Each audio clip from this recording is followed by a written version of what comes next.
It was on March 24th, 2001, that John Titor left his last post on the forum known as the Time Travel Institute. The alleged time traveler had spent the past 5 months online discussing his past and our future with anyone curious enough to ask. After answering a few last questions left by other users, John wraps up with the parting quote known by all Titorites: "Bring a gas can with you when the car dies on the side of the road." Then he was gone, and in his wake left behind an internet mystery that still arouses debate to this day, over 25 years later. This will probably be my last video on John Titor. I wanted to elaborate on what I believe to be the most likely solution to the question of who could have written the posts, as I find myself regularly frustrated at the quality of analysis and the conclusions reached in most of the popular Titor content that gets uploaded. Lots of important evidence is ignored or dismissed for the sake of intrigue or just out of convenience, and I don't know how harmless this legend actually is. I'm sure some of you watching have heard of Stella Corona or maybe even peer-playing Serb, people who were dragged down into the Titor rabbit hole and were broken by it. Before continuing, we have to establish a few of our important characters. The Haber brothers. There's at least 4 of them that we know of, and they've all played a part in the story over the years. We have Lawrence Haber, Larry, an entertainment lawyer who used to work for Disney in the early 90s. Morey Haber, a cybersecurity expert with 4 published books on the topic, who is currently chief security advisor for Beyond Trust, a major cybersecurity company. Richard Haber, who works in IT but not much else is known about. And Arthur Haber, a self-described historical theologian and black sheep of the family.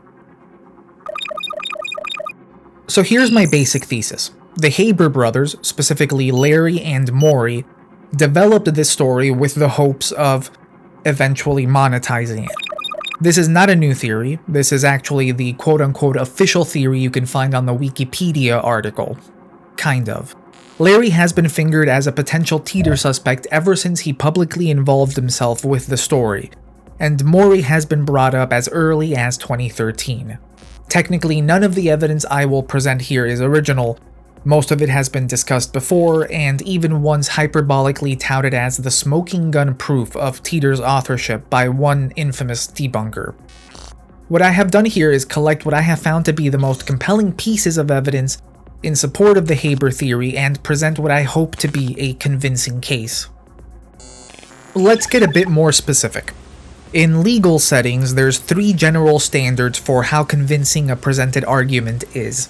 You can have a preponderance of the evidence. This is usually used in civil cases and simply means that your argument is more convincing than the opposing parties.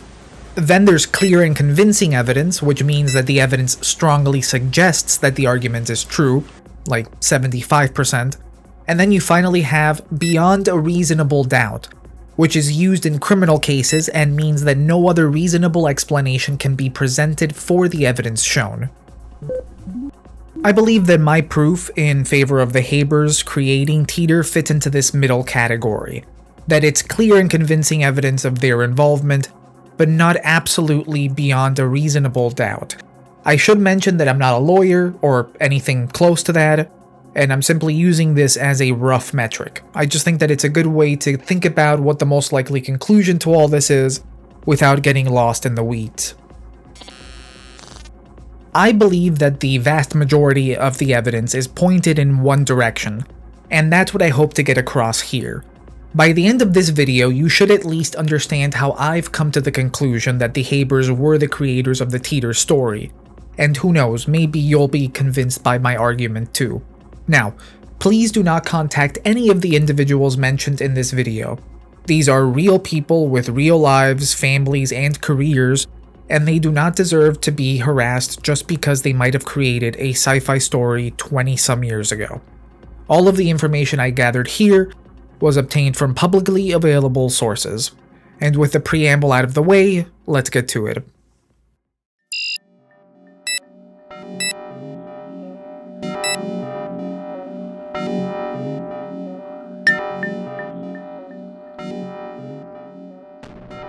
Walt Disney's original vision for Epcot was a futuristic company town with moving sidewalks, monorails, vast green spaces, and complete corporate ownership.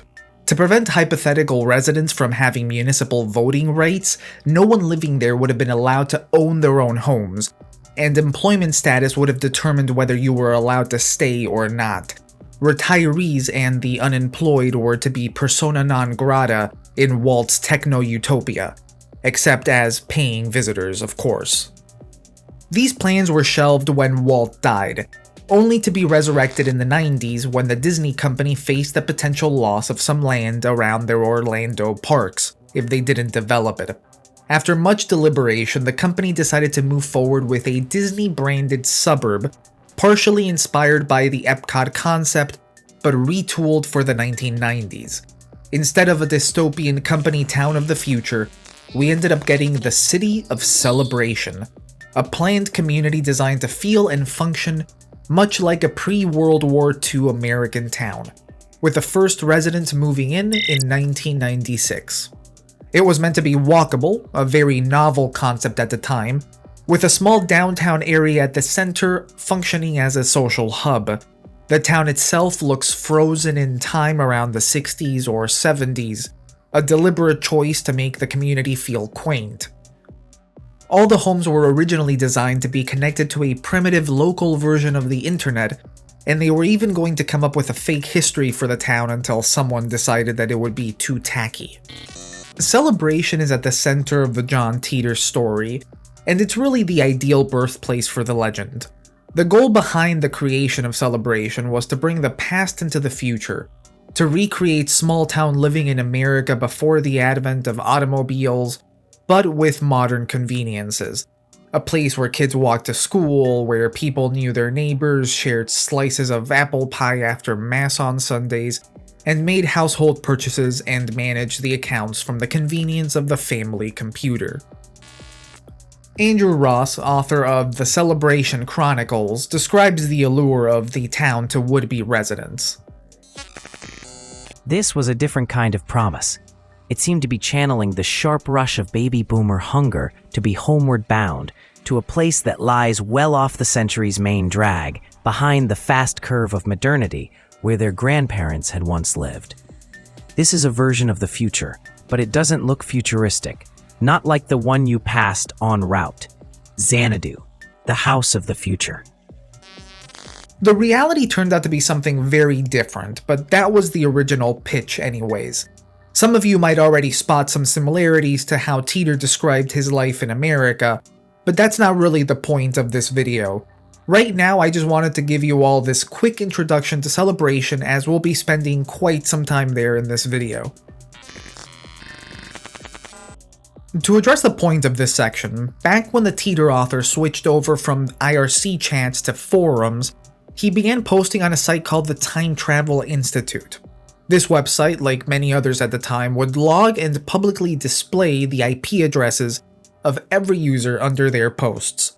Naturally, someone at the time, a user called Darby, one of the original Titor researchers, looked up the address and found that it led back to Celebration, Florida. The Celebration, Florida school district specifically. This would suggest on its surface that Titor was posting from Central Florida. Research has also shown that at the time of the posts, Larry and his family were still living at Celebration and that he operated his practice out of the community as well. Now, if this was all the evidence we had, it wouldn't be much. Spoofing an IP address would have been trivial to anyone with a decent understanding of computer networking, which many of the Titor suspects do have. This is only the first piece of evidence that points in the Habers direction.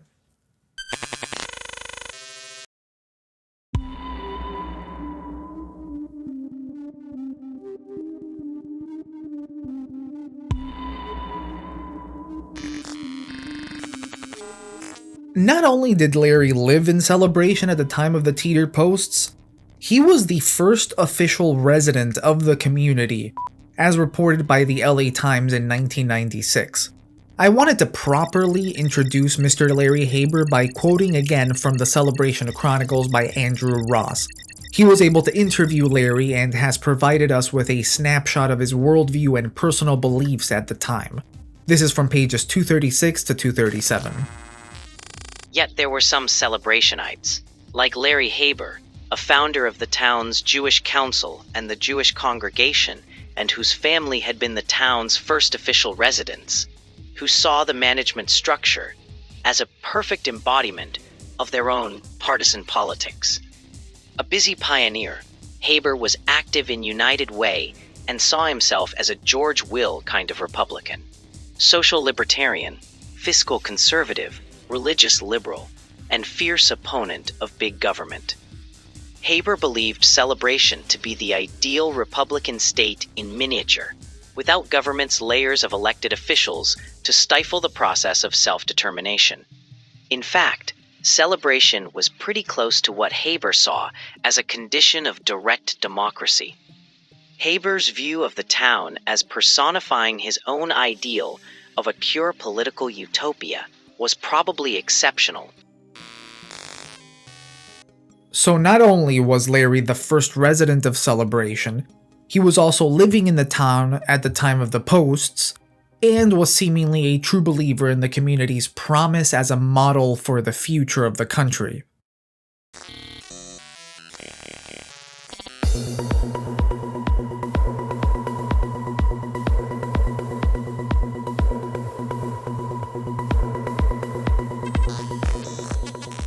According to the official story, Larry first got involved in all this in 2003. It was allegedly around then that an old friend of his from New York put him in contact with the mysterious K. Titor, John's supposed mother on our world line. That's what's claimed anyways, and I don't think the truth is actually that far off, but we'll discuss that soon. What is irrefutably true is that in 2003, Larry Haber created a legal entity known as the John Titor Foundation to tell the story from a legal framework.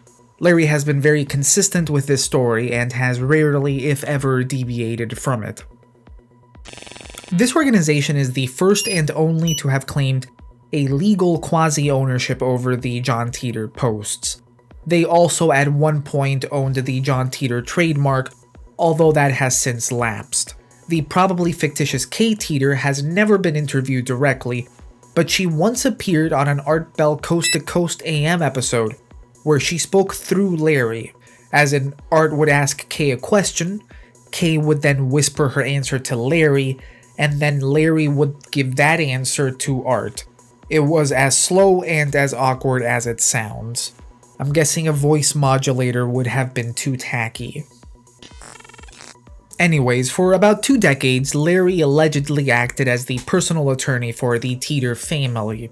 He has recently claimed that he is no longer representing the family, although he still appears as the legal agent on the John Titor Foundation official documentation. Consider this then for a moment. The Titor family was supposed to be living in Omaha, Nebraska at the time. That's where John told them to go, and that's where they canonically ended up after he zapped back to the future. So, why would they hire an attorney out of Florida, and how were they recommended this attorney by a New Yorker? Especially back in 2003 where they would have had to rely on faxes and dial-up to facilitate this interaction. And that's just the first strange thing about this client-attorney relationship. But we'll get to that in the next section. To take inventory, so far we've covered that the posts were geolocated via IP address to Celebration, Florida, that the first official resident of Celebration, Florida was Larry Haber, a true believer in the promise of the community, and that Larry's story is that he was allegedly hired to represent the Titor family in 2003 via a friend from New York, even though the Titor family was supposed to be living in Omaha, Nebraska.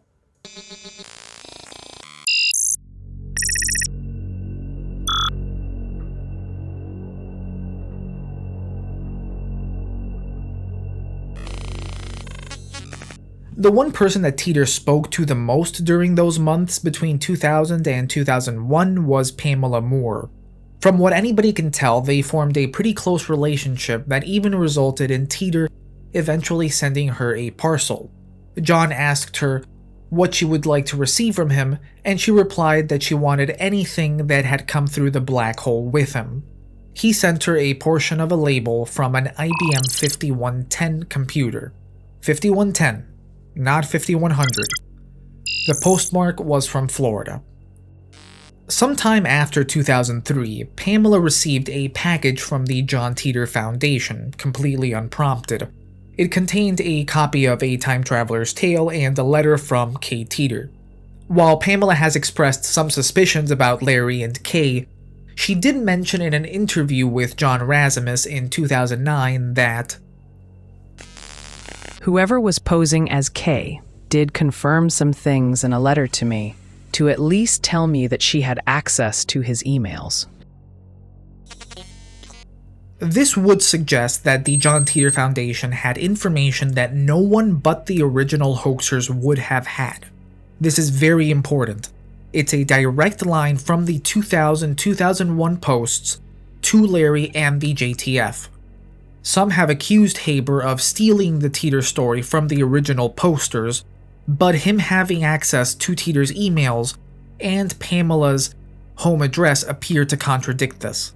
No other suspect has displayed this direct a connection to the original posts.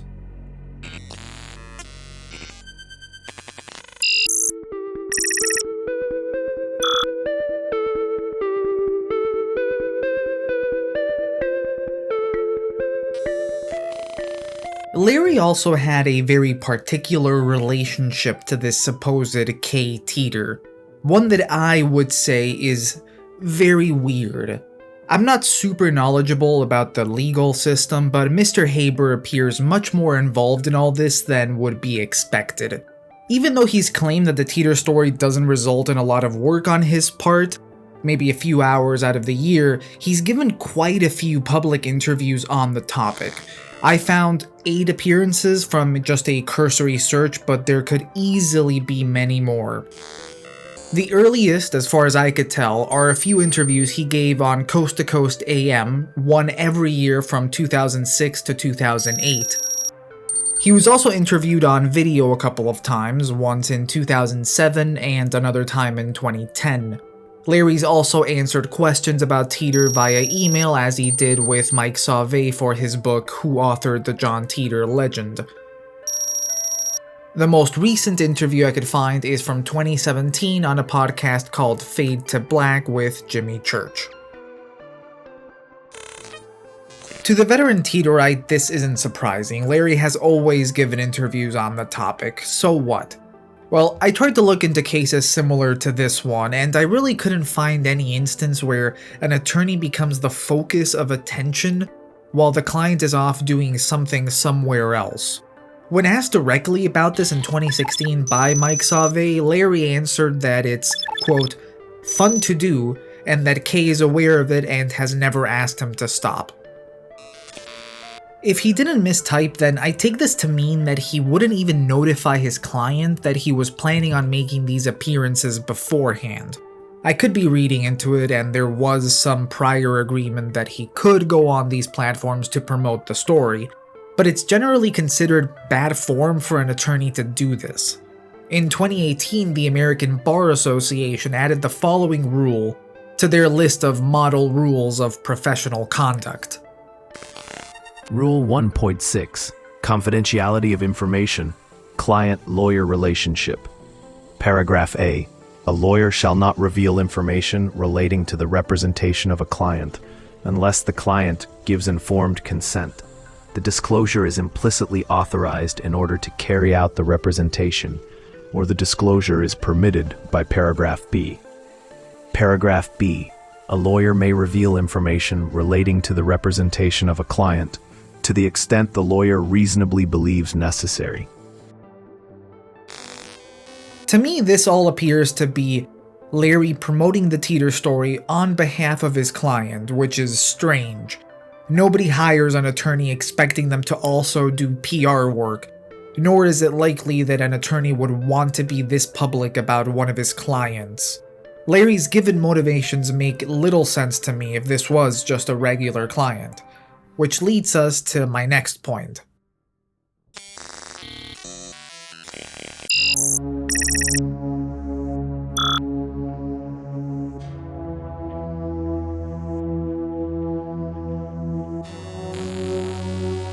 Larry also has a YouTube channel where he's uploaded a few videos over the years. Now, I could have sworn that he had more videos on here, like family videos, kids playing soccer, stuff like that, but as of right now, he only has 2 that are public. One of them, titled Who is John Titor, seems to be a teaser trailer for an unreleased Titor movie, or maybe it was a proof of concept for something like that, we don't know. The other video is titled John Titor Letter 177 Tempus Edax Rerum. If you don't remember, Titor is part of the 177th Temporal Reconnaissance Unit, whose motto is Time Consumes All in Latin. Anyways, this video consists simply of white text on a black background with a text-to-speech program providing the voiceover. Allegedly, it's a letter written by another John Titor from another world line that also ended up on ours.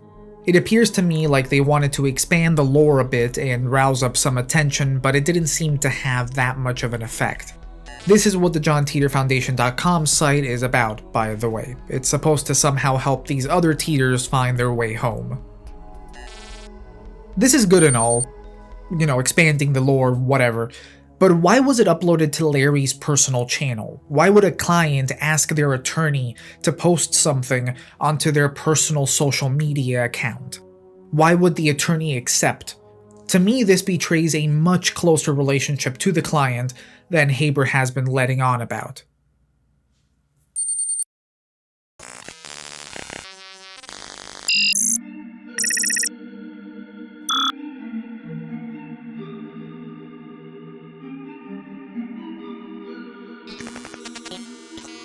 Some of you may know of John Razimus Hughston, formerly known as the Hoax Hunter. The guy is quite the character, he has a very unique personality, and I'll leave it at that. He's also done some of the most comprehensive work on Titor you can find. Among other things, like producing the 2009 Razimus report, he was the first person to finger Morey Haber, one of Larry's brothers, as the person who wrote the John Titor posts.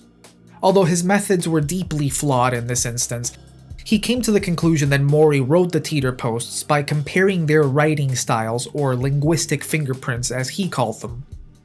He revealed his findings in an April 2013 video titled The Real John Titor, and while this was an interesting idea, he invalidated his research by only comparing Morey to Titor, and no one else.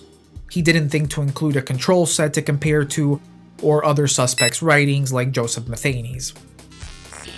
What Hughston first did was to isolate Titor's writing in the original posts, making sure he only copied John's actual words. After that, he did the same with Morey's blog posts and whatever other writing he could find.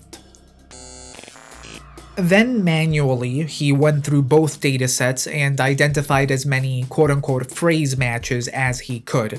This is how Razimus described his results. The match between the words and phrases of John Titor and Morey Haber is undeniable.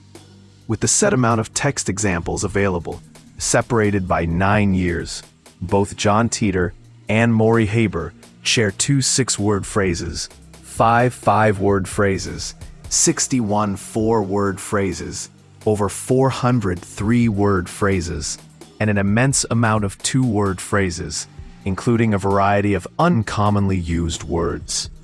Many additional matches have yet to be found, as there is a massive amount of text which had to be manually converted into .txt form and double-checked.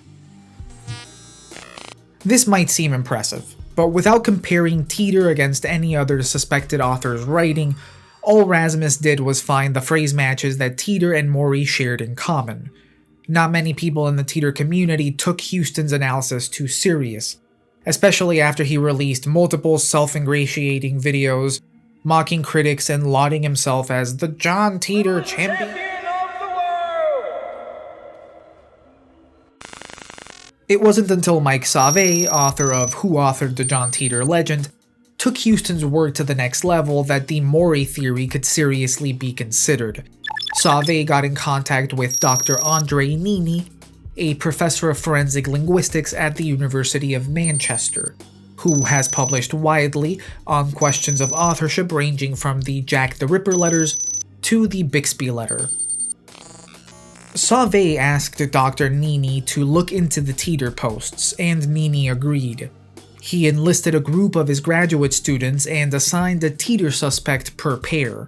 The suspects compared were Morey Haber, Larry's brother, Joseph Matheny, the infamous creator of Ong's Hat, Oliver Williams, webmaster of JohnTitor.com, and Temporal Recon, author of Conviction of a Time Traveler, a very popular Titor book. Sauvé writes, With the extensive John Titor posts, Nini had to exclude everything under 100 words, as anything under that amount is considered unreliable. When you remove everything under 100 words from the John Titor corpus, not a lot is available. Having a short disputed sample, the John Titor posts, is not a problem. Harder is a short known sample, the writings of the subjects. This was not a problem, however, as every Titor suspect analyzed had published their fair amount of writing. Because of the large amount of data they had to work with, Dr. Nini opted to use a unique program to compare the different authors' texts. I'll let him explain the methodology.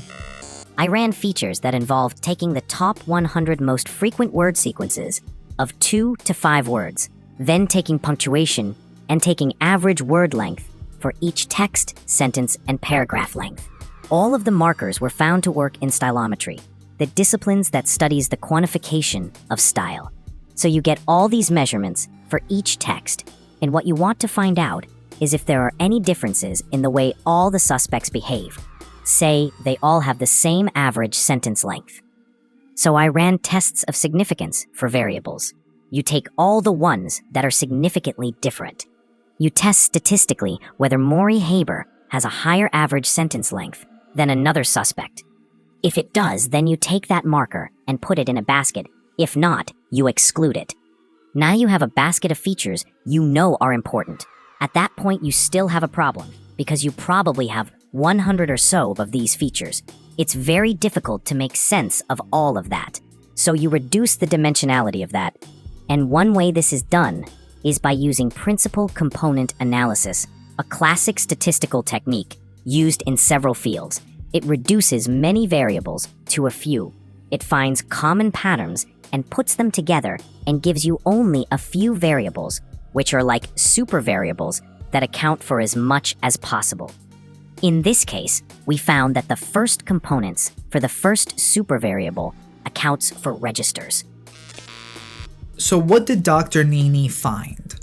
Well, none of the authors' writing styles matched, or overlapped with each other, meaning that Joseph Matheny is not Temporal Recon, Morey Haber isn't Oliver Williams, etc., etc. Out of the 4 candidates, the only one who overlapped with Titor's writing style was Morey Haber. Again, out of the 4 candidates, the only one who overlapped with Titor was Morey Haber.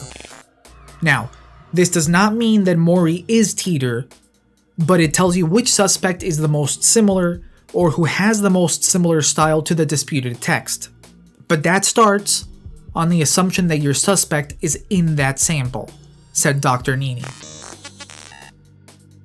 Mike Sauvé later updated his article with the following kind of vague statement. As further computational authorship analysis has been conducted, Dr. Nini would like to clarify that there is not conclusive evidence pointing to Morey Haber as the author of the John Titor posts. This is not to abdicate the Habers of responsibility, but to clarify that the evidence against them is not conclusive.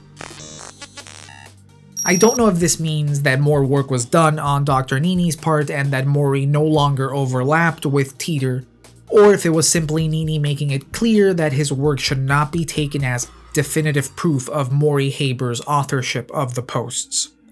Regardless, it's clear we cannot rely exclusively on linguistic analysis to reach a conclusion.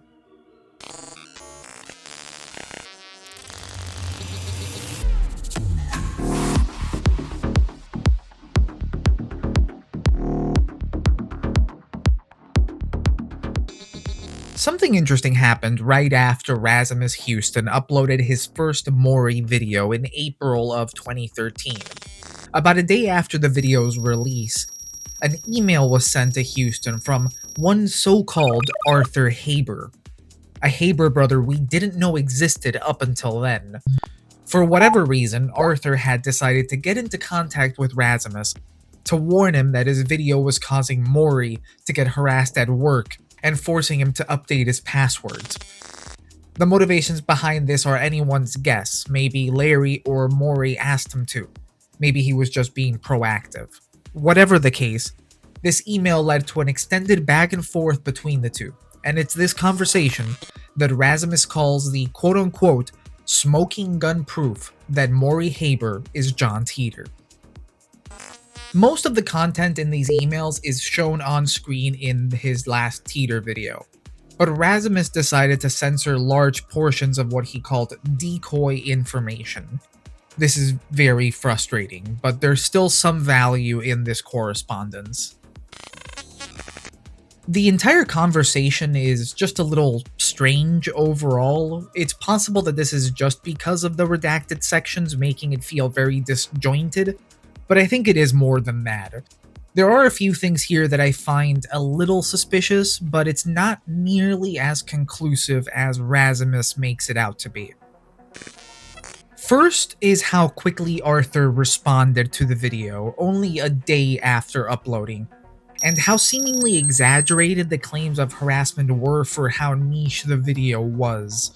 Razimus's channel was never really large. He only has about 12,500 subscribers as of April 2025, and the video itself only had a couple of thousand views at the time Arthur emailed. Quote-unquote 4,500 at the most, Razimus said in his follow-up. Arthur describes Morey as getting spammed and harassed, having to update his passwords, and having to explain his situation at work. Later on in the conversation, Arthur even claims that Morey's employer, I'm assuming Beyond Trust, had spent money trying to scrub the rumor from the internet. For such a small video, from such a small channel, this seems completely overblown. Morey's name isn't even in the title, and you'd have to watch about until the 6-minute mark to hear the name. And Razimus shared the analytics for the video, and most of the audience didn't even make it past the 3-minute mark. Still, the internet being what it is, there could have very well been a few people who were already starting to bother Morey. So you might think that Arthur was just trying to protect his brother, maybe exaggerating a little to get Razimus to back down. It hadn't been that long ago at the time of the emails that Arthur's other brother, Richard, was accused of being Titor, and that resulted in him getting harassed by internet detectives and diehard Titorites. That would make perfect sense and explain why Arthur reached out. However, throughout the emails, Arthur regularly defends Morey, but he also just as regularly appears to offer up his nephew Brandon as a substitute. Arthur writes at length about Brandon unprompted, and outright suggests that the Titor posts could have been written by him, with Morey's writing style rubbing off. This all strikes me as weird. If you're trying to protect your brother from the internet mob, why offer up your nephew as a replacement suspect? If it were me, I would have just sent Hughston an email asking him to stop, if that. Brandon is brought up quite a few times throughout these emails, even though he would have been around 12 at the time of the posts. Razimus figured that this is the family conspiring to protect Morey, which may very well be the case. I can't explain away any of this behavior without coming to some similar conclusions, and that's why I added this section to the video. The reason that makes the most sense to me is that Arthur was, in fact, reacting defensively in response to someone figuring out the correct author, his brother Morey.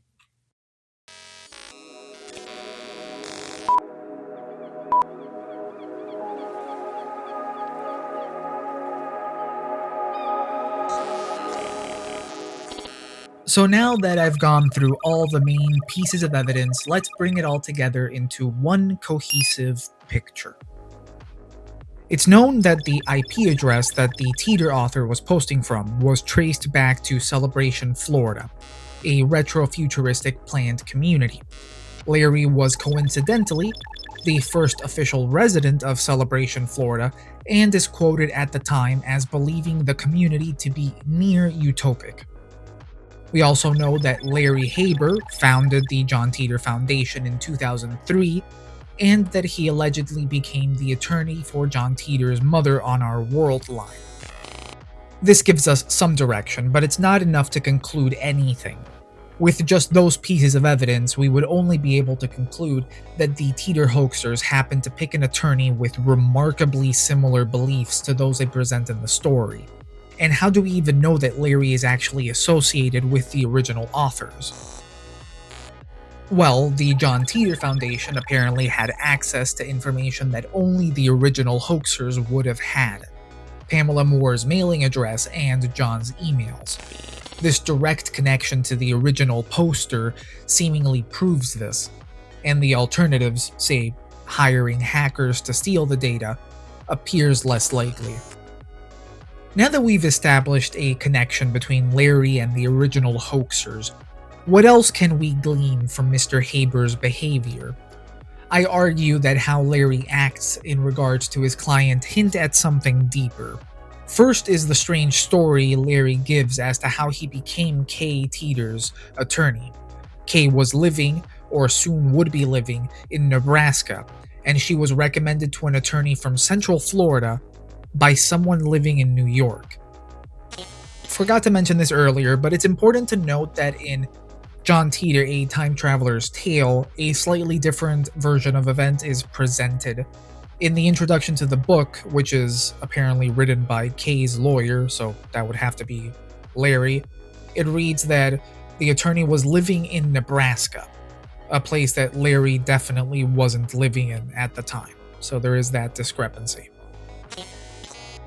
Also, look at how over the course of nearly 2 decades, Larry has given many public recorded interviews on the topic, offering updates and developments on the story, in essence becoming the de facto PR person for the Titor project. Larry has also posted his client's material directly onto his personal YouTube channel as well. It is abnormal to assign this role to your attorney, as is the autonomy Larry has been given to discuss the case. Regardless of how tight-lipped and professional he is during these appearances, it would generally be considered bad form for an attorney to act this way. This would all suggest that either Larry is the original hoaxer, or one of them, or that he's fronting for someone close to him, say one of his brothers.